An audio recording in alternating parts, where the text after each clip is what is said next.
What men get wrong when it comes to investing is they tend to fall in love with stocks. They hold them for too long. They tend to freak out during tough markets more than women do. For women, our mistake is we don't do it soon enough, and we don't do it often enough, and we don't do enough of it. Once we do it, we're really good at it because we leave it. Financial planning doesn't have to be really, really hard. And so we get this garbage that goes in your head. You don't have to know how. What you need to do is you need to commit to yourself that you will do it and make a habit. Some of the questions we've gone through, why don't women invest? If we could change the conversation around money for women and, have us throw those messages out our ears from our brain, I think we can make real headway. So I want to start with this question. What do you think people get wrong when it comes to investing? Depends on who those people are. What men get wrong when it comes to investing is they tend to fall in love with stocks. They hold them for too long. They tend to freak out during tough markets more than women do. They tend to look at their investment accounts too often. And so therefore can feel compelled to do something and will do something. And because the stock market is so efficient and so much information is incorporated to it, and so many people who trade stocks do it for decades as their full-time living, and people think, oh, I can outperform, let me trade this, that they therefore underperform and earn less than they would if they just put it in a diversified investment portfolio and just chose an asset allocation and stayed the course. The mistake women make is they don't invest enough. And we've been socialized as women. I've got to understand it. I've got to understand the whole thing. The company just asked me what my risk tolerance is. I don't really quite know. Rather than take an educated guess, I'm going to go learn something and come back. And then people are busy. Other things get in the way. There is no clock on the wall that ticks away the money you're losing every day by not investing and not getting the compounding of the returns. And so for women, our mistake is we don't do it soon enough, and we don't do it often enough, and we don't do enough of it. Once we do it, we're really good at it because we leave it. I remember you giving this example of someone, if they lost $100 out of their wallet, they would notice, right? Can you talk about that? So we did a calculation, what someone could lose in stock market gains, and the compounding of those gains over time every day by not investing. And I can't remember what the if someone's making $85,000 a year and putting in X percent, et cetera, the same percent that men put in, what that could be. And in the first year and the second year, it's not that much. But as you're missing out again on the compounding, earning returns on the returns on the returns, you can be losing $50, $100, $150 a day. And what we like to say is, if that amount of money fell out of your purse when you walked out of here on a Tuesday, would you go fix the hole in your purse that it fell out of? Yeah. Well, it happened but what if it happened a second day? By the third day, when you lost $300, that purse would be fixed. And yet we don't take the 15 minutes it literally takes at, say, an Ellevest to set up an account and to begin investing. And I also say that 15 minutes is easily the highest return 15 minutes that any of us have, maybe in a lifetime. I guess, though, historically, there have been a lot of gatekeepers in the industry, making it hard and seemingly inaccessible for people to get access to the stock market. Right. And we've seen that particularly for women, because at Ellevest, we've done deep research, thousands of hours of research with hundreds and hundreds, if not thousands of women at this stage. And what we see in addition to I should call up UBS or Morgan Stanley, and how do I find somebody and where do I find them, et cetera, there are even further sort of barriers that are in front of us. What we find is that the industry doesn't reflect us, financial advisors, if that makes sense for us, are mostly male and mostly in their 60s. And so we end up like, oh my gosh, there's my dad. Love my dad.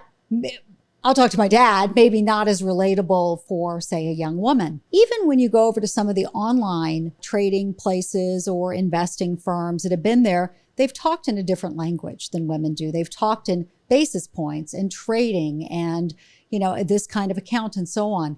We women tend to think in terms of goals. Well, but how do I get to the house I want to buy or the apartment I want to buy? How do I get the hell out of this job I hate and get to the startup that I want to start? And so we tend to think in terms of goals based. And then we're presented with, would you like a large cap value mutual fund? You're like, I don't know. I want to buy a house. And so it's almost a Mars and Venus thing, not in the traditional way people think women are risk averse. That is not the case, but that we tend to think about it more conceptually and more goals based. What in your research that you've done with Ellevest has stood out to you as something that you did not expect? Oh my gosh, every day. So when we first started, now remember, I spent my career on Wall Street. I had more years than I care to count at the big Wall Street firms. And so when we started Ellevest, I sort of thought I knew, I've been in the industry for forever and I'm a woman, got this. And I thought women, I'm embarrassed to tell you this, but we spent real money on it. Women need to work through sort of our emotional blockages around money. And so we actually put together a prototype of a whole journey for women to really face the issues that they have around money, the fears that they have around money, the misperceptions. And we sort of built this journey. And the women did that. By the way, for those of you who are listening, I have put up my middle finger. And they said, yeah, I've got issues around money. I don't want to solve them with you. Like, you're an app. You know what? I want to buy a house. I want to start a business. I want to have a baby. You just tell me how I can get to those things and tell me in a way that is jargon free. Not that I'm not as smart or smart financial education. I just don't want to go through the jargon. Mm-hmm. And tell me if I'm on track. Tell me if the markets go down, what I need to do if I fall off track to get back on track. Sort of, through the app, hold my hand a bit and get me from point A to point B. And by the way, because we're women, so we're like, it's and not or. By the way, I want to invest for impact as well. I want my money to go to things that I feel aligned with and I feel good about as an option. That's what I want. I don't want you to, I'll deal with the issues over here at this other place. That's funny. I've spoken to a lot of people in my audience, and I think there are a few reasons they give for why they're not going to start investing. One is, I don't know how. Mm-hmm. And especially, let's say the financial advisors in the world make it seem very complicated, so complicated, right? Right. What do you say to that? Yeah. What I say to that is you don't have to know how.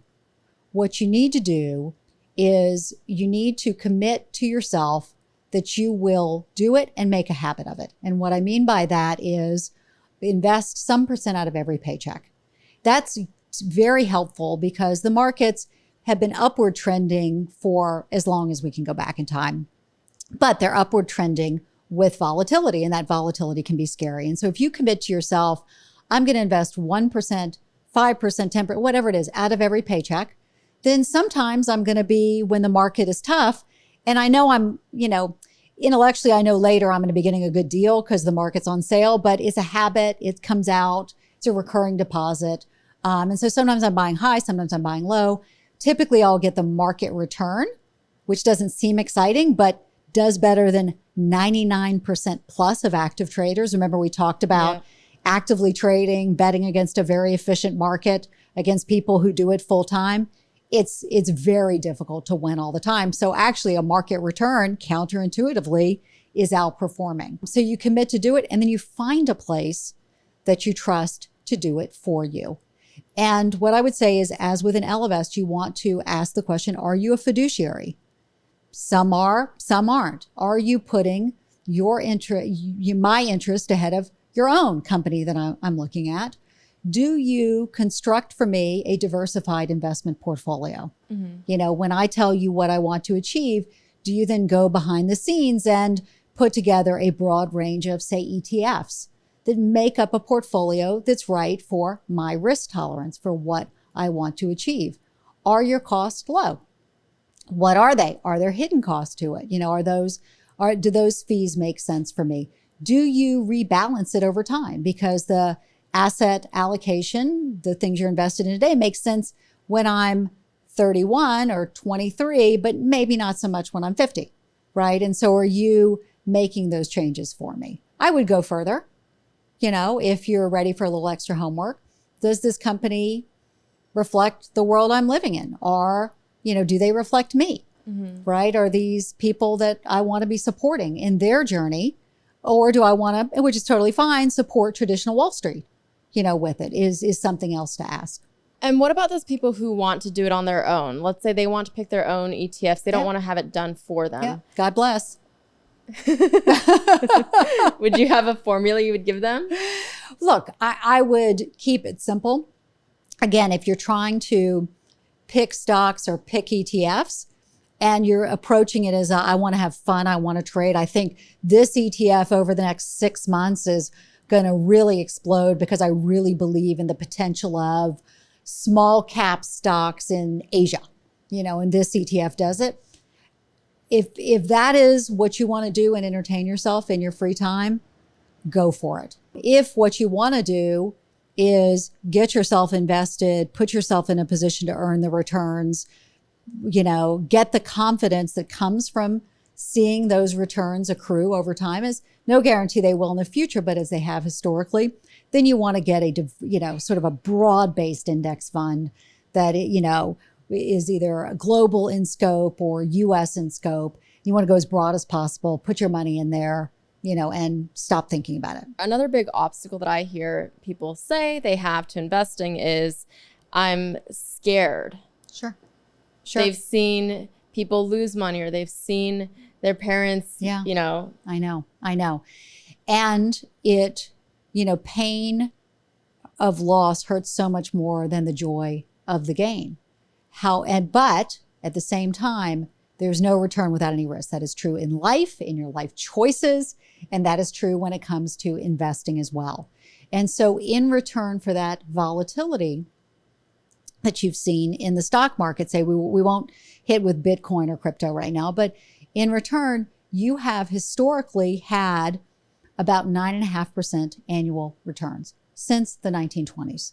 And that includes the Great Depression, the Great Crash of 1987, the internet bubble burst, the subprime crisis, a pandemic back, we'll take it through the 1920s, but you had the pandemic back in the 19-teens, World War I, World War II, the Vietnam War, the Korean War, the war. I mean, you look at stagflation, inflation. I mean, look at all the stuff that's happened since then. And the market has had volatility, but has been upward trending because essentially it's an underlying bet on the economy. And it's hard to bet against, certainly the American people, over any reasonable period of time. Now, how do you, sort of risk, sort of take care of your risk? You don't want to be investing in the stock market if you're going to need the money in 6 months. Mm-hmm. If your nest egg is there and you're thinking about retiring soon. That's where I mentioned before, asset allocation, a place like an Ellevest will start you out with a big equity allocation because you've got the time to ride through those ups and downs. You've got the time to recover.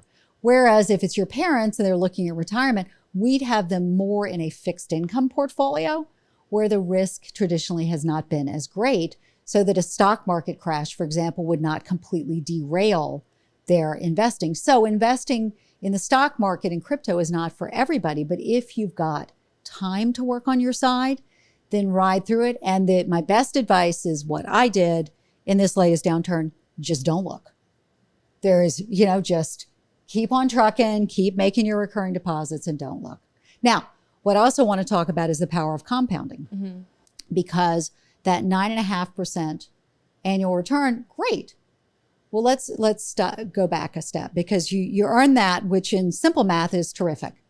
But you're earning those returns on returns, right? So you invest, $100 in the market, you earn up, say, 10% return. The next return you earn is not just on the first 100, but on the 110. And then the next is on the 120. And so, the secret to Warren Buffett is a pretty simple one, which he just stayed the course and allowed his returns to compound, returns on returns. So if you had started investing, put in $1,000 in 1900, which is a lot of money in 1900, and just let it go and the market compounded on itself, come today, you would have had something like $57 million. That's, you can take a little stomach flutter from, the market's down and I'm feeling crazy and I'm not going to look. Let me rephrase it. Oh, the market's down and I'm feeling sick and I'm not going to look. You can take a little bit of that to get those kind of returns. Yeah. The next, and I'm taking you through all of these questions I get because these are real questions that people give me all the time as obstacles. So the next one I get is, I don't have enough money to invest. I know. And you might not. So you don't have enough money if you've got credit card debt outstanding. That stuff sucks away at your wealth. And in fact, we've talked about the positive of compounding for, investing in the markets and allowing the returns on the returns. There's the negative, which is credit card debt, where we've all got a story. I've got mine from when I was younger of, look, I can afford this because I'm just going to pay the minimum. And that's going to be amazing. So I can actually literally afford this dress that I actually cannot afford, right? And then you end up over time that $100 dress cost you $150, $200, $300. So just as investing can build wealth, debt can suck wealth away. So if you have credit card debt, maybe auto loan debt that's high interest rate, anything above sort of 7% interest rate, you want to get that stuff paid off. You want to prioritize that. The second thing you want to do is you want to make sure you have an emergency fund. And if you don't have that, I would not be investing in the stock and bond markets yet. You want to have 3 to 6 months of take-home pay. You want to have it in a safe FDIC insured account. If you and I were talking 3 years ago, you'd be like, why? And I'm like, now I'd be like, did you see the pandemic? You want to have that safety net. And you also, before you start investing outside of a 401k, you want to get invested at work. If they provide you with a 401k or your own IRA, you want to be putting money in there. Certainly if there's a match, because that's what you call free money. I mean, you have a 20% match, you get, stock market isn't returning 20% in a year over any period of time. So you want to get there. And then of course the tax benefit to it where, you do get that benefit as well. It's not sexy. It's not fun. It's not something you can brag about at a cocktail party, but certainly I'd be doing at least those 3 things. Then you still may not have enough money. You still may have moved to the big city and you've got an apartment where the rent is just eating you alive.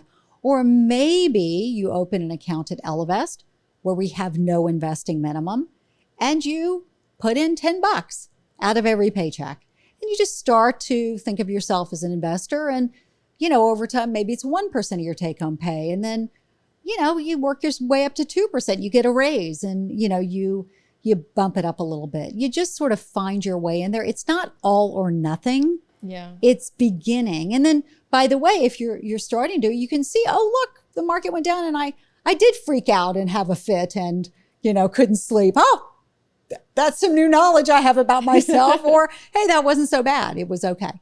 I think that's important because aside from getting your emergency fund and credit card debt done, once you have that done, I think even just $10, putting it in is so valuable because it's actually not the fact that $10 is this great amount of money, but it's that you've overcome the fear of investing. Exactly. The moment you put $10 into an ETF or whatever it is, you're now an investor. We tend to make this thing so big in our head, right? Oh, I gotta learn about what a bond is and I gotta figure out what interest rate. I gotta, research an ETF. First, I gotta figure out what an ETF is and then I gotta research it. And should I do impact or should I not do impact? And my dad's broker friend told me I'd have to give up return if I did impact. That feels very 1993, but maybe I should do.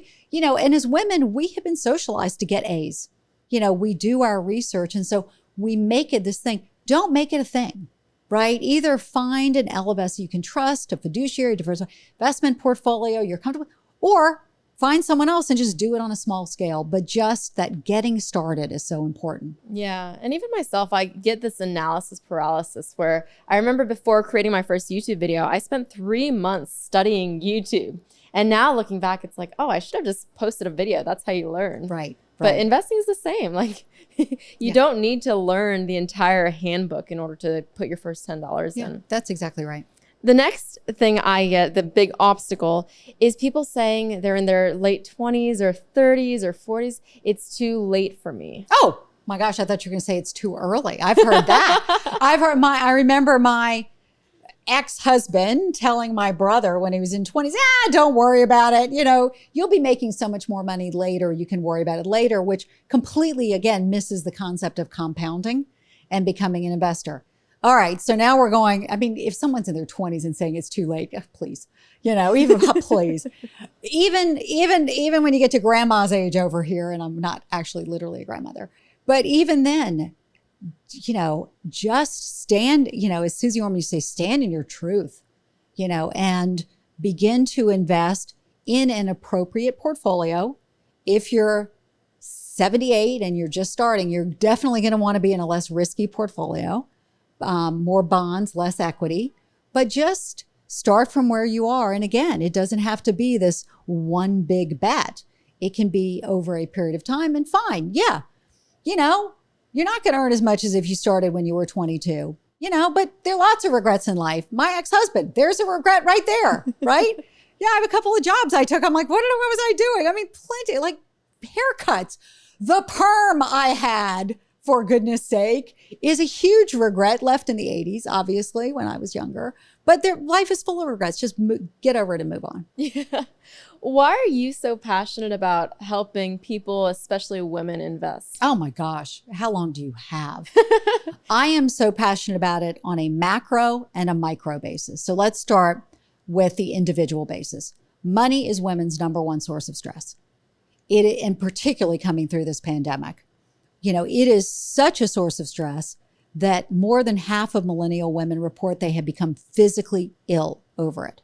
And about 2/3 that they have had, it's impacted them emotionally. This is a huge deal. When they take action, and the action can be getting the emergency fund set up, getting the credit card debt, investing, it is the driver of their confidence in their future.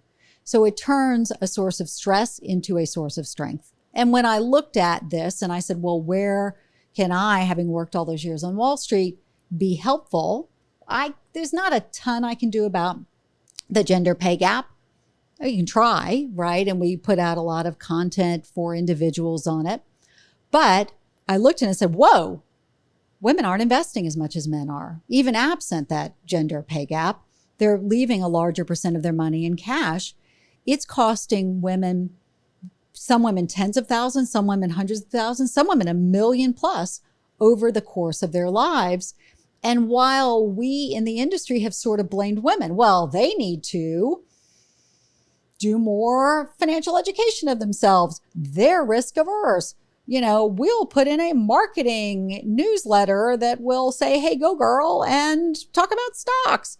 And I said, maybe it's not their fault. Maybe in an industry where 98% of mutual fund dollars are managed by men, even though women are better, as good or better money managers, according to the research, maybe they centered on men. So maybe I can do something about that. So that's the micro level, right? And where the passion comes from. At a macro level, I can't think of anything bad that happens when women have more money. And if you look at the I just touched on the gender pay gap, 82 cents to a man's dollar. The gender wealth gap, how much money we have, 32 cents to a white man's dollar. And for Black women, a penny, going backwards.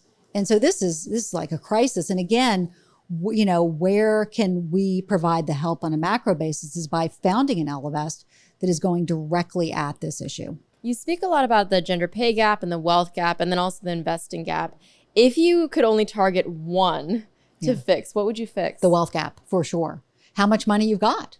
The investing is a means to an end, which is let me invest so that I can have more money, and therefore, everything cascades from that. If I've got money in the bank, you tell me, Erica, if you were working at a big multinational company, you feel better about going to your boss, even asking for a raise.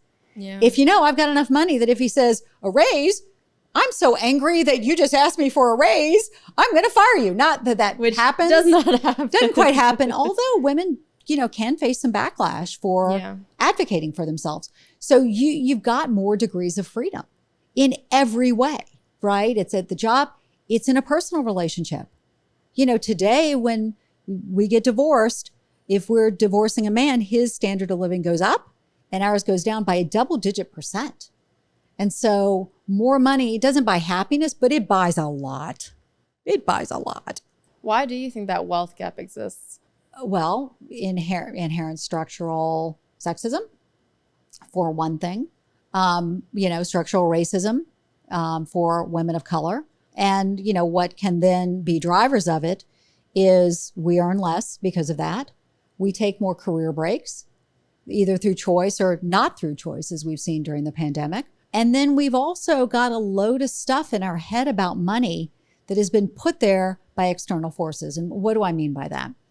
Today, 75% of articles written to men about money are positive, and they're about abundance and growth and trading in order to make money and, getting to the corner office. For women, 90% plus of articles about money are negative, and they're about scarcity. And they essentially, some 70%, shame us as being overspenders. It drives me off the edge. Pay no attention to the structural issues that are keep making you have less money. You're buying the latte. You're having the facial. You're having the pedicure. You're not very good with money. So financial planning doesn't have to be really, really hard as an actual headline, right? And so we get this garbage that goes into our head. And then let's add to that we have been driven since childhood to be perfect. Get the A in class. Don't mess up your dress, etc. Okay, so I'm told I'm not good at it. I'm told I need to be perfect. Huge barrier there. And that, some of the questions we've gone through, why don't women invest? Because I feel like I need to know more. All of that expresses itself in the same way. And so, if we could change the conversation around money for women and, have us throw those messages out our ears from our brain, I think we could make real headway. So I always say that money is two sides of the equation, right? You need to either save more or make more if you want to have a better financial picture. But it's so tough for someone making minimum wage, living paycheck to paycheck. There's only so much they can save. Mm-hmm. They can only, cut their budget so much. How do people go about making more money? Get a better boss. So I think I'm the only person who will tell you this. Sometimes it's just, maybe oftentimes, it's actually literally not your fault. That for all the books, if we go to a Barnes and Noble, a few blocks from here, and we were to go through the books on women and careers, it's all about what you can do. And it feels so personally empowering, particularly, by the way, if they give me a checklist, because I love a checklist. And then I do this and I prep for my review that, and I talk to my boss this way, and I do this other thing, and Bob's your uncle, I should get a raise. And if I don't, then it's my fault because I read the book, or maybe I need another book, and I'm going to go back and do it again. What nobody tells you is there are inherent biases, and that we see them from the time women enter the workforce. They get much worse when we have babies, when the men in our lives get daddy bonuses and the women in our lives get mommy taxes. And then the pay gap really starts to open up as well.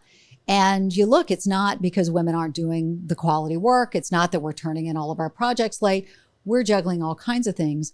But you get this inherent bias that all genders have, that the person who's going up the ladder should look something like me, the person in charge. And, what I say to particularly young women, and everybody can't do this, and everybody doesn't have the degrees of freedom, but if you do, before you take a job, look up. And if you don't see yourself in that corner office or the vice president level or the whatever level, it is, we're in the 2020s, right? Come on. Mm-hmm. It's not like, oh, I didn't see the fact. If you haven't seen it yet, you're willfully looking away.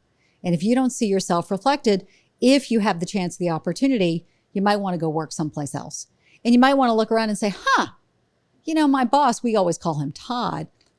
He seems like such a lovely person. They do. He goes to the women's diversity cocktail party and he talks about how his mom is his role model and his hero and he's got a daughter and he does all the right things. He says he went to unconscious bias training like 2 weeks ago. But when push comes to shove, he only promotes people who look like himself. He's a nice guy, but doesn't even know what his biases are. They're not examined. And in fact, one large Wall Street firm, I can tell you, a new CEO came in and said that he had this view, why aren't there more women at the top? And he said, I know why. It's because they leave. Everybody knows that. They leave because they have babies. They leave because they can't hack it. They leave because too much travel. Everybody knows it. He went through the data. The women stay. They just don't get promoted. And so what can we do?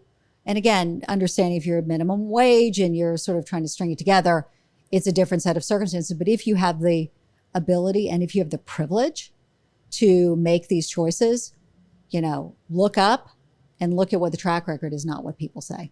But it's tough because I agree on that front. But I remember when I was at the law firm, I was in corporate law, so very white, male heavy at the top. And when I was thinking about leaving because I wasn't happy, one of the reasons I wanted to stay is because I wanted to one day become at the top level and become the role model that I could then, put my hand down and help people climb up the ladder with me. Sure. And so that was one of the reasons I didn't want to leave, because I don't think it's fair to say always look at the top and see if there's people that look like you, because how are people that look like you ever going to get to the top unless someone climbs the ladder, You may be right? able to do it. You may be able to do it. What I don't want, at an individual level for women is for you to spend your life trying to make it to the top. And then I could have told you weren't going to make it. There's nobody there in 2022 or 2023. Hello?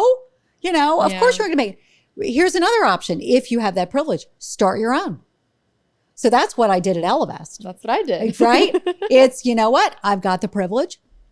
I have the access to capital, though that's a whole story for sure. Let's take the knowledge we have and build something really special and really important. And so today we're 75, 80% women. Our leadership team is 85% women. We're 50% plus people of color. This includes, by the way, on our engineering team and our product teams as well. And so we're building a really different, company really centered on women. So there are no great answers. Yeah, I agree. If you think you can make it to the top and you want to change it from the top, go for it. It involves getting to the top, right? And so that can involve a lot of sacrifice because you're going to be the first. So you've got to be that much better. We already know that the bar is higher for women and people of color. The research is there. That's not my opinion. So if you think I'm the one, go. If you think, I may be the one, but I might, maybe not, I'm going to look to the top. And if you really can go for it, then start your own thing. We've talked about these two issues. One is financial literacy. Mm-hmm. What's out there? Is it written for me? Mm-hmm. And then the other is investing. How do I start? Where can I start? When do I start? Yep. What do you think is the bigger issue? Well, they're both important issues. What I will tell you is the belief that women have less financial literacy, need more financial education vis-a-vis men. Throw it out the window. It's not that they understand what a basis point is and we don't. The financial knowledge is relatively close. Financial confidence, there's a big difference. And in fact, what the research would tell you is men are overconfident versus their skills and their knowledge, and women are underconfident in comparison to their skills and their knowledge. And so we actually have this, I don't love the word confidence gap, but confidence gap. And as we talked about before, it's because we're receiving all these messages. On the other hand, is it that we don't know enough? Or on the other hand, is it that we're not doing enough? And I vote for get started in whatever way you feel comfortable, but get started, is sort of the answer. Now, what we really want to have change is we want financial education in our middle schools, our high schools, and our colleges. We should not let anybody graduate without having some set of basic skills. And it's beginning to change, but I can tell you with my kids, woodworking, they took woodworking in Manhattan in the modern era. I'm not talking about when there were horsewhips and buggies and all that stuff, but didn't get any personal financial education. And so I think it's a real miss on the part of our education system that we don't graduate with real knowledge about all of this. And we're left to do this basic, survival skill of the modern world on our own. How then can parents supplement that gap? Yeah. So there's, I'm not a big proponent of, in my children, we talked about what was on the front page of the Wall Street Journal at the dinner table. Fine, if that's sort of your thing. It is what they see. And so what they see today in most households is that mom and dad, if it's a mom and dad in a relationship, split the money chores, and dad is the CFO and he makes the big dollar decisions and he drives investing in the vast majority of households. And mom is the treasurer. Mom makes the budgeting decisions. Mom makes the donation decisions, but he makes the big strategic stuff and she makes the day-to-day tactical things. Let them see you do both. Let your daughter see you looking at your brokerage statement and your investing account. Talk to your kids about, I'm going in to ask for that raise tomorrow, and you damn right I'm going to get it, because I've got my list of my accounts. So let the conversation around money be one that's normal and natural. Also recognize in households today that we actually have a gender allowance gap, and that, believe it or not, we pay boys more for the same chores as little girls. So get rid of that as well, and just model that behavior that you want to see. By the way, for couples, the more you talk about money, the happier you are. Mm-hmm. It is notable. And it doesn't have to always be the big... My husband freaks out when I want to talk about money because he always translates into it, I think he's going to die. Somehow it brings are you trying to get... Actually, by the way, I had a little surgery on my eye not so long ago, and my husband was driving me. We were driving to the city for it.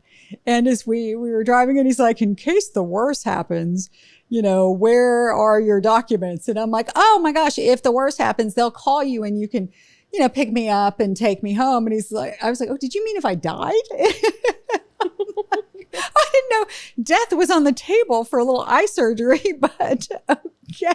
But for him, death and money are somehow inextricably linked. And so I got to lighten it up at home, and talk about money in terms of the vacation we want to take, the budget, how we overspent, et cetera. Because if I make it too big a deal, he goes straight to death. But that, honestly, though, that is important to talk about and know, where your partner's accounts are, how to get access to them.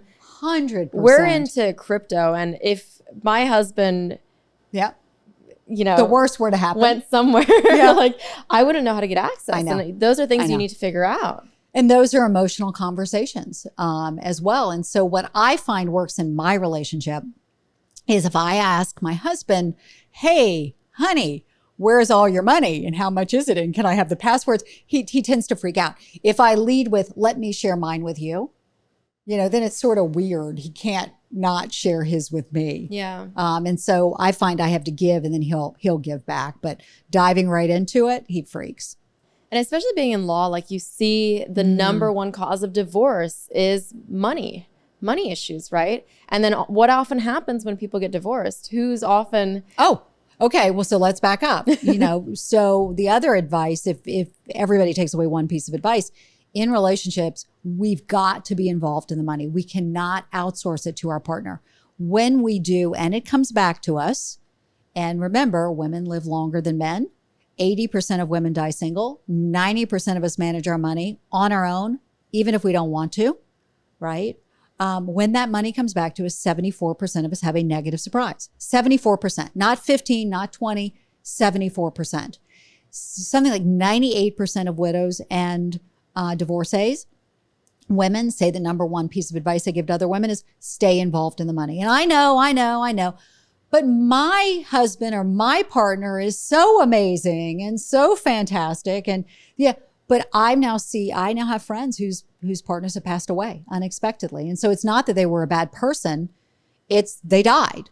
And I also, have friends whose partners have left them for a young cutie. And, when those things end, you got to know where you stand. The other thing I'll say is the flip side. What does worry me, certainly for my son, is The flip side of women being insecure around, oh gosh, I don't know enough. Oh, is the same society that does that number on us does the opposite number on him. You need to be good at the money, right? This is part of your manly man duties, is to take care of the money, to support the family. And so that 74% of men on the other side of the woman, like, I didn't know what we have, is a man who's like, all my friends seem to be making all this money in meme stocks or Bitcoin or trading, and I have to act like that too, and I feel emasculated if I'm not doing well with money either. So I'm going to hide that. And so it's a burden that he carries that she, it's two different burdens, frankly. He's carrying that burden and she's carrying Yeah. And of course, people in this space, they only talk about the wins. You're hearing about, I outperformed the market. You don't hear about the 90%, 99% of people who don't outperform the market, right? Of course. There's that instant pressure. Mm-hmm. As with everything, right? It's like going on Instagram. You don't see the pictures of someone looking half bedraggled and a little depressed. You see the good stuff. So it is at cocktail parties when we talk about money. You only hear the good stuff. One of my most controversial videos I've made in terms of how people were upset in the comments was just a video about how in marriages, I think that we should keep separate bank accounts. Maybe you have a joint bank account, but you should keep separate bank accounts. And people were so troubled by that on both ends. Why have separate if you're going to be married for life? Yep. Are you saying you're going to get divorced? Mm-hmm. How do you deal with what I'm sure you get a lot of negative feedback, because you speak very candidly about how your focus is on women investing. Yeah. How do you deal with the negative feedback that you get from, I presume, men saying, okay, why do you only care about women? I don't care. That fine. Well, everybody cares. In a patriarchal society, if you think you're talking to everyone, you're probably talking to men. And for the industry, when you look at how it was structured, it was built by men. So therefore, our hypothesis is it's built for men. And in fact, when you peel things apart, our investing algorithm at Ellevest is the only investing algorithm that takes into account gender. Now, money is gender neutral. Sure, in theory, but if you're a woman and you earn less and you take more career breaks and you die later, if you're not taking into account what her gender is, then she risks running out of money, or more likely just having a worse retirement, not having the degrees of freedom that she thought she was setting herself up to have. So just like with crash dummies and with research in medicine, if you're not taking gender into account, you can be harming women and pretty substantially. And so we also recognize there are just issues that are different for women. And we talk about the gamut of money. Asking for a raise as a woman and, as a woman of color is very different than if you're a white guy doing it. It just is. It just is. There's so much research. And so one size fits all advice isn't working for her. So we thought, and if people get upset about it, there are literally hundreds of investing firms with majority male clients, maybe thousands. The fact that we're over here as women with our little one, So, and by the way, men can come over too. We just kill them sooner and have them earn more and have them take fewer career breaks. So it all works out. But on the separate accounts, the part I'll weigh in is keep your investments and certainly your retirement separate. Right? Please, it's called an individual retirement account for a reason. We all come in on our own and we all leave on our own. And so at least making sure that wealth building part of it, that you're involved in it, is really important. What are the biggest money mistakes you've made personally? Oh God. How much time do we have? When I was at Citi, as a senior executive there, we had a blood oath that we would not sell the company stock. It was a handshake. It was an agreement. And I didn't diversify and kept my money, too much of it, not all of it, but too much of it in Citi stock, which was great when it was at 54 and it was really horrible when it was less than 1. And you see this again in the recent tech run up and then crash. Oh, but my company is just, they've given me this stock. It keeps going up. If I sell it, I'm going to have to pay taxes on it. It just, the upside just seems so much more clear than the power of diversification. So we saw that again and again. The second mistake I made is when I was brought over to Bank of America to run Merrill. I'm a word is your bond kind of gal, and Wall Street operated that way for so many years. And so when I came over, I wasn't given a contract, and I had the word of the CEO, and it's the word of the CEO. It's like, I took notes, and then he friggin' retired on me, and nobody honored the verbal agreement from then on out. I know, you're as a lawyer, you're like, you're kidding me, Sallie. You're kidding me. But, I wanted the job. I wanted to run this huge thing. And so, word is my bond. So I have made several expensive mistakes. What about the best money moves you've made? The best money move I made was I sold some of the city stock and I bought a home. And, it gives me such joy. We can talk about real estate as an investment and, tends to be a less attractive investment historically than stocks. Stocks have been, not so much for bonds, but the protecting some of my wealth, some of the money I had by buying a home and then being in it, and I love everything about it, is by far the best investment I've made. Did you grow up in a household where you spoke a lot around money? Yeah, screamed. Yeah, there was screaming. It's the only thing my parents fought about. In a traditional, type of, 1950s, 60s type of relationship. My dad worked outside the home, works outside the home. My mom worked inside the home. He didn't quite give her an allowance, but, she would always overspend the budget, always. And once a month when my dad would sit down to pay bills, they would get in a fight and he would slam the door and walk out and leave. And we kids would hide under the bed. Is he coming back?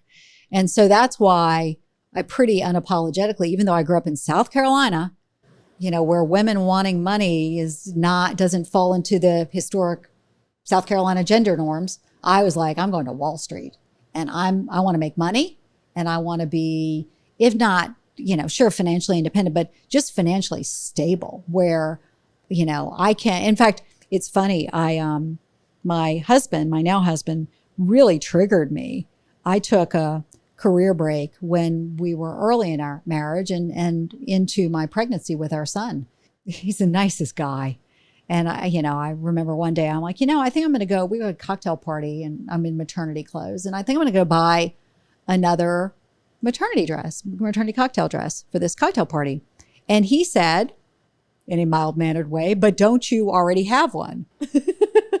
To which, Erica, I exploded. I was like, if I'm going to buy a effing maternity cocktail dress, I'm going to buy it. And at that point, I remember standing in the bedroom. At that point, I'm like, I'm working every day for the rest of my life because I am not running cocktail dresses by anybody. Yeah, that would be frustrating. Yeah. And I'm like, you're limiting my freedom. He's like, no, I just thought it was pretty and just you're pregnant and you're only gonna wear it once. Like, yeah. Going back to the childhood thing though, I find it interesting that a lot of us from our childhood experiences, myself included, we're actually really good at 18 at only one aspect of the equation, which is the budgeting and being frugal. Yeah. Like I'm very good at being broke as a student for so many years. Like I know how to rip the tissues in half so those tissues last longer, right? But the other side of the equation, it's very hard to teach how to make more money and how to invest and all of these things, which is why it's great that the internet has come and there's so many resources that are free on Ellevest and YouTube and TikTok. What can we do to be better about that other side of the equation? Come over to Ellevest. That's in part why we're here, is to try to take down those barriers. And okay, fine. You and I have talked about getting ready to invest. If you're not, you're not. But come just be there. Look at the articles in the magazine. We have a ton of content. Follow us on Instagram. Follow me on LinkedIn.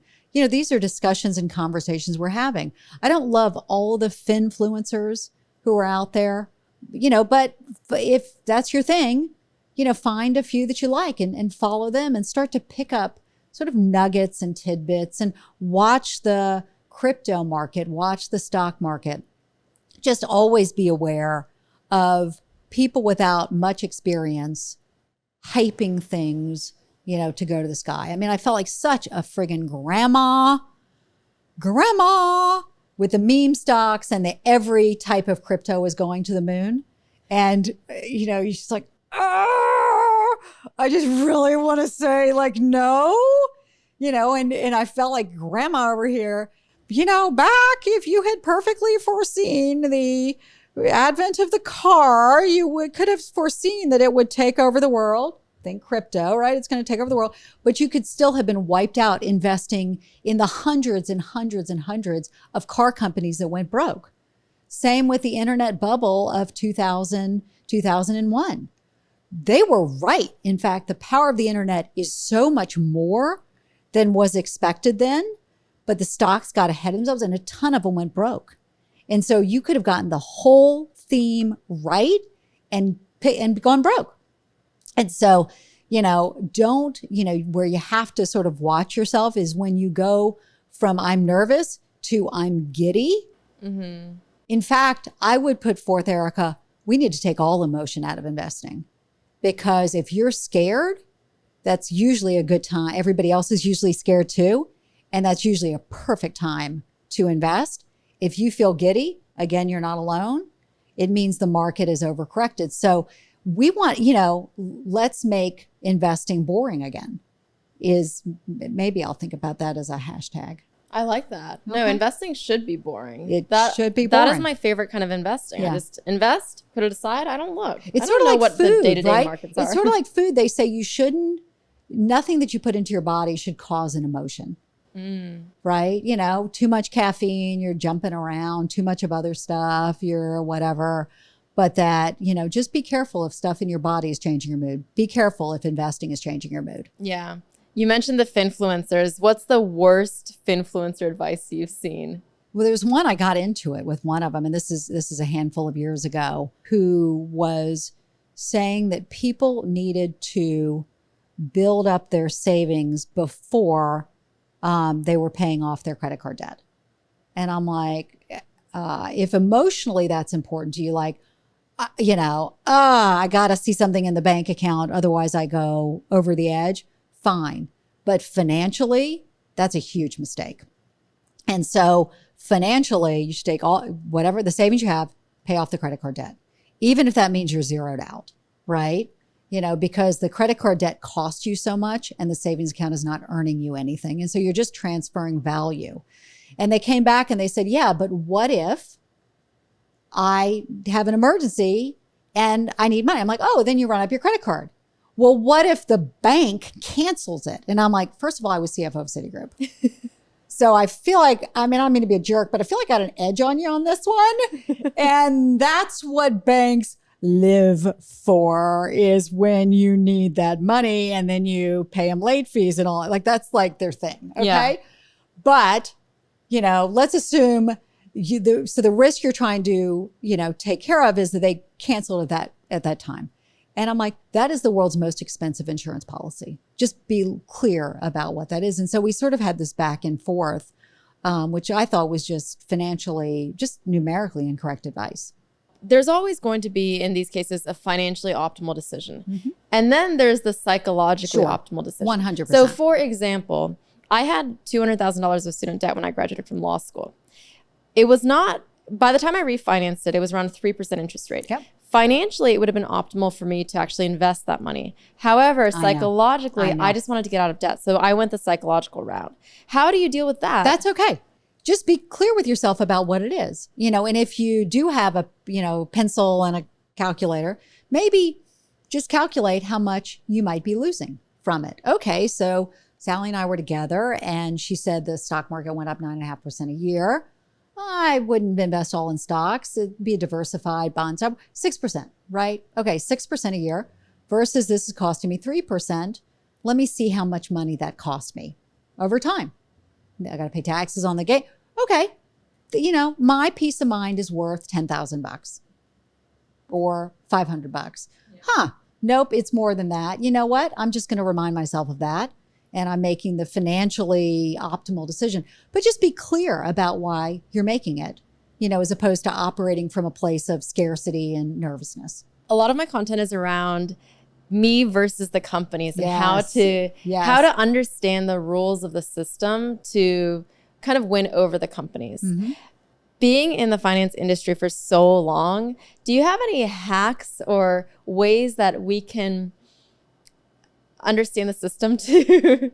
So I think one important thing to keep in mind when you're investing is you are paying a fee.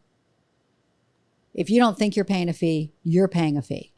You may be paying a fee in a way that you don't understand, but that money gets taken out of you. So companies that, we trade for free, are selling those trades to other companies. And so you are, presumably, if it's being sold to one company, they're bringing that value. Are you getting the price on a trade you otherwise would have gotten? So it's an invisible fee, right? Would I be better off? It can be a fee in which you're charged basis points on assets. We've had numerous people tell us, I'm in my company, I'm not being charged a fee. Yeah, it's being taken out of the account. At Ellevest, we have a subscription fee, so we're pretty visible. We're visible on it. But for everything, I'd look and ask the question of, where's that fee? How much is it? How do I get to the bottom of it? And I tend to be of the view that a visible fee out there, clear, is what everybody says they want. But then it's hard, if it's invisible, to know what you would have otherwise had, but you're always getting charged a fee. That's so smart. And that's a really good thing to look at for people who are investing in ETFs or mutual funds. Look at the expense ratio. Mm-hmm. That's exactly how much you're paying for every $100 you've invested, right? Yep, for sure. I want to shift gears a little because you, for Ellevest, just raised $53 million. Congratulations on that. But I want to know what the process of fundraising has been like for you and any difficulties that you've run into. Oh, it's horrible. It's I'd say for women, for people of color, it is pretty horrible. And you see it in the numbers, though we don't really tend to grasp what the numbers mean. So if women are raising 4, 5, 6% of venture dollars, in the fintech business, women are raising 1 or 2% of those dollars. We just raised our Series B, so a little bit later stage, women are raising 1 or 2% of those, which means if you do the math, for an Ellevest fintech, financial services, later stage, it's about a 1 in 10,000 chance of getting the fundraising done. And it's companies that aren't founded, that would have a woman's perspective. You might say, gee, is that important? It's hugely important. Today, the financial services industry does a much better job of serving men, certainly on the investing side, than women. Would more women coming in, founding companies, help solve that? You bet your bottom dollar that it would.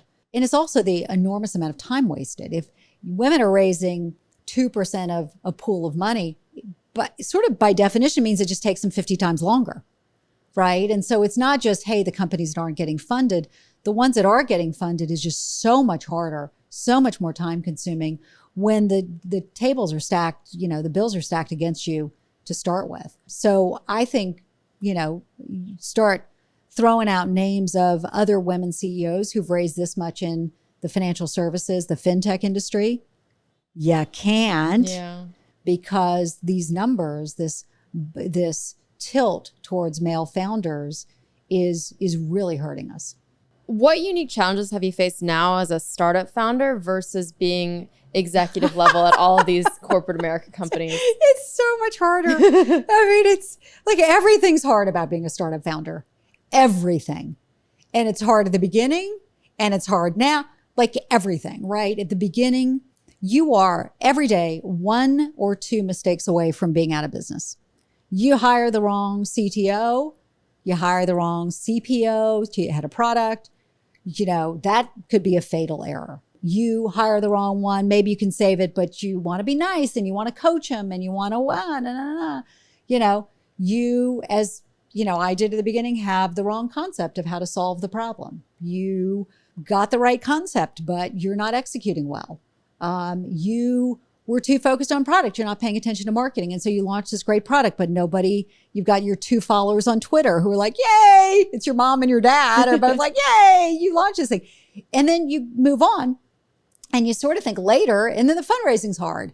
And by the way, you can't raise the money without the team, but you can't get the team without the money. And so it's this massive juggling act. And then you get to being a growth stage like we are, and you have single points of failure, amongst your team. Someone goes on vacation and X doesn't get done. And, it doesn't matter to a big company because there are 27 other people. And, then you scale through people. That's the heartbreaking part. You go from early stage, certain skill set to growth stage, different skill set.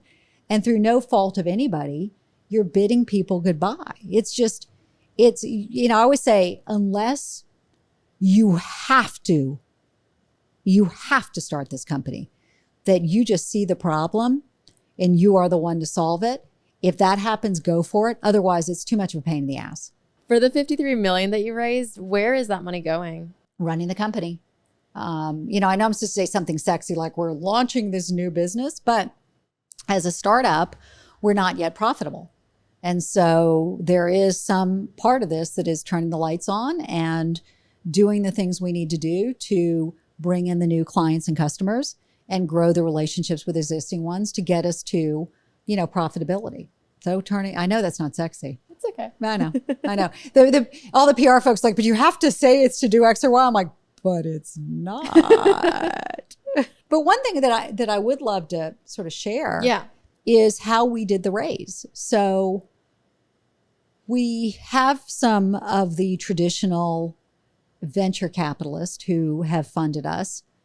We have more women who typically don't invest in startup and growth companies who stepped up to invest in Ellevest. And we sort of found our way as we were knocking on the venture doors and getting a lot of but don't their husbands manage the money for the women, and what's going to happen if they get married, and all those questions, which to me are just, I know you're well-meaning, but you're never going to invest in Ellevest. If we're at the, do women need their own thing? You're never going to get it through your investment committee. You're just not. And so we were knocking around here, and then people were saying, well, you should do crowdfunding. You're like, yeah, but we need to raise some real money. And we sort of found a middle way, which were successful women, financially successful women, sort of stepping up and saying, I want to be part of this. And I want to form the modern version of the investing club. And we want to invest in Ellevest. And so we brought in like 350 plus investors from underrepresented groups, which I think it's unheard of at our stage. One of the things I really admire about you is how a lot of people who have found the level of success that you have in life will only talk about the successes and the highlight reels, but you've been very open about sharing the not so highlights you've been very open about sharing the other side too. And I think you famously said that you're the only person to be fired on the cover. Only woman to be fired on the front page of the Wall Street Journal twice. There are probably some dudes who've managed that, but the only woman, because typically we don't let women fail more than once. And I remember a good friend of mine, after the second time, taking me to breakfast and essentially like, when are you going back to South Carolina? And I'm like, what? Have I been run out of the city? Are you? Is it that bad? But the reason I talk about it is success and failure, this different sides of the same coin. Particularly as a woman in business, I was never going to get to the top unless I stood outside of the crowd. And the early, as a research analyst, having a very different perspective from everyone else was a way of standing out. And then when I was right, you couldn't forget me. When I ran my first business, which was a research business, having a very different strategy. We were going to be the independent research firm. We weren't going to do investment banking. We were going to have sell ratings on stocks when nobody else would. And so we'd stand out. And we were unsuccessful, and then we were very successful. So I found, if I'd stayed in the pack, I never would have gotten to the top. I had to step outside the pack in a pretty notable way. Well, when you do that, you're not going to bat 1,000 or whatever the baseball thing is. You're not going to be right every time. Every move isn't going to be the right move. And so, it was interesting when I was at Citi, the first two bosses just liked me, and I, go, and let's have differentiated strategies. And then we got a new CEO, and you could just feel he just didn't much, wouldn't really look me in the eye. In leadership team meetings, he never called on me. He'd go around the room for all the 12, 13 people there. He would ask their opinion except for mine. And then I'm like, oh, wait, I have an opinion too. I'd like to share my opinion too. And so when we had a business clash about how to treat clients who'd lost money on products we'd missold to them, and I wanted to partially reimburse him, he was in the opposite way, and there was no relationship there. And so, we got him partially reimbursed. It went to the board, but I got kicked out of the place. That's just the way the cookie crumbles. What is different about me is I didn't say, that's it. I said, okay, this is one of the best days of my life. I don't know it yet, on to the next thing. And success isn't going to look the same again, but it can be different. And there are opportunities to be successful. They come by me every day. Sometimes I'm just not looking. And so let me see what the next stage is going to be.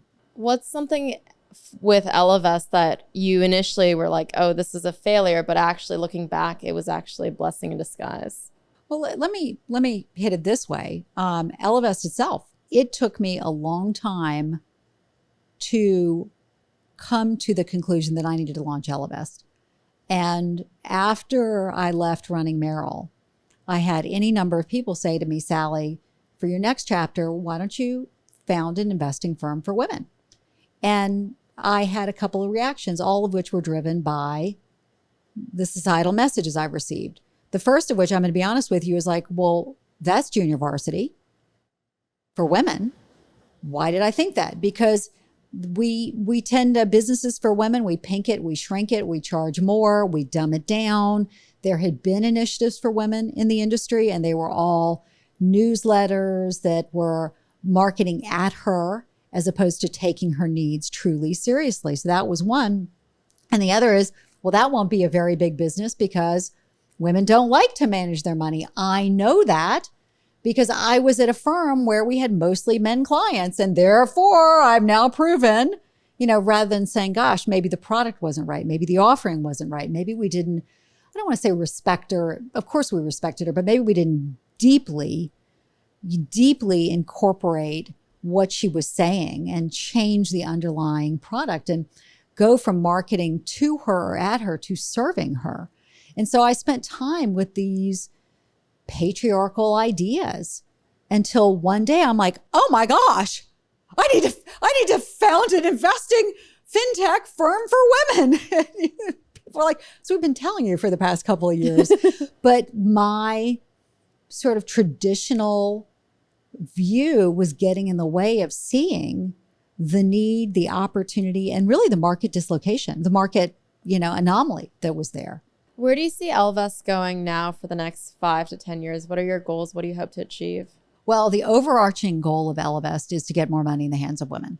And so we always come back to that mission. And as we talked about before, nothing bad happens. Only good things happen at the individual level and the macro level when women have more money. And so that's first and foremost. And Eric, I have to tell you, I've had, when I carry my Ellevest bag, I'll have women stop me on the street to say, oh, do you work at Ellevest? Would you thank the team? I never knew I could invest. I never knew it was for me. So that's what really drives us. Of course, financially, do I want to be standing at the New York Stock Exchange or NASDAQ to ring the bell to go public, reaching sort of multi-billion-dollar status? You're damn straight. You're damn straight. And I actually honestly sort of feel the weight of it, that if we are not successful, that then you get a look, see, women aren't good with money, something for women. I mean, the old system is working. They don't need it. And, I feel the responsibility of that for my nieces, for my daughter, that I don't want it to go back to, figure out which, large cap mutual fund you need, even though it didn't work out, even though it wasn't something you loved doing before.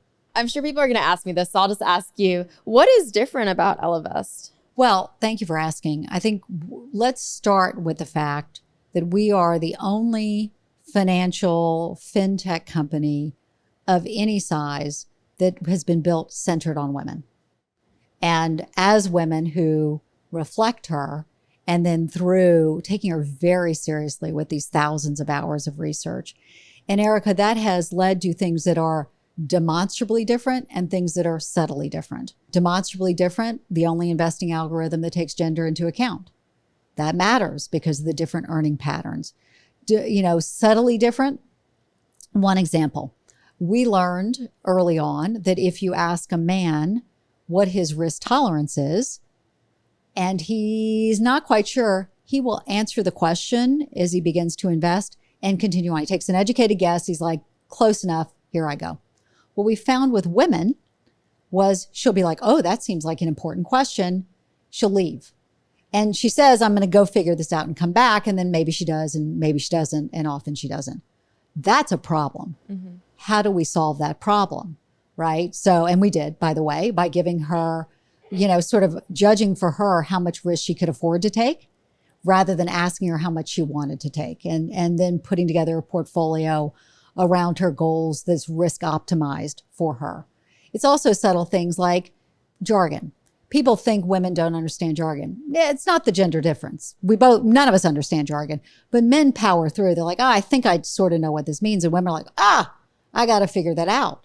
And so I could give you 1,000 other examples, but it really was centered on women. And so should feel, and we hope it feels sort of effortless. It looks like an app or a website that you're dealing with in your life, not the welcome to Ellevest Financial and our view on the economy and our view on the stock market. It's more like, hey, Erica, welcome. Tell us about yourself, right? So it's a lighter feel. By the way, nothing, no corners cut in terms of the intellectual horsepower behind it. Our chief investment officer, Dr. Sylvia Kwan, has all these advanced degrees in computer science, applied math, et cetera, is just, in my opinion, just a genius. So all the horsepower is there, but it's presented and engaging in sort of an effortless way. And the final thing I'll say is we build impact into it. What we really heard from women is, I don't buy I can invest for financial returns or societal returns. I want both. And I want you, Ellevest, to be really clear with me, what % of my portfolio could be in gun manufacturers, for example? How can I invest, through ETFs and companies that advance women? And I don't want to give up return for it. And so we do this.